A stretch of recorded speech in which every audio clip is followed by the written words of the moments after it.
Finally something.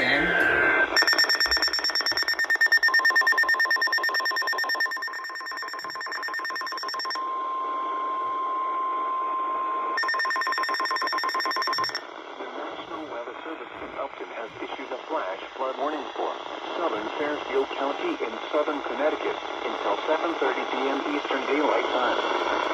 At 5:35 p.m. Eastern Daylight Time, Doppler radar indicated thunderstorms producing heavy rain across the warned area. Between 1 and 1.5 inches of rain have fallen. Additional rainfall amounts up to 1 inch are possible in the warned area. Flash flooding is ongoing or expected to begin shortly. Hazard: flash flooding caused by thunderstorms. Source: radar. Intact: flash flooding of small creeks and streams, urban areas, highways, streets, and underpasses, as well as other poor drainage and low-lying areas.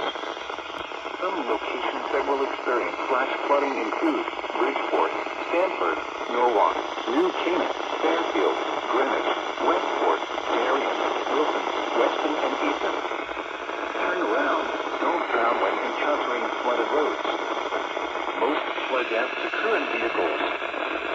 Be aware of your surroundings and do not drive on flooded roads. Please report observed flooding to local emergency services or law enforcement and request they pass this information to the National Weather Service when you can do so safely.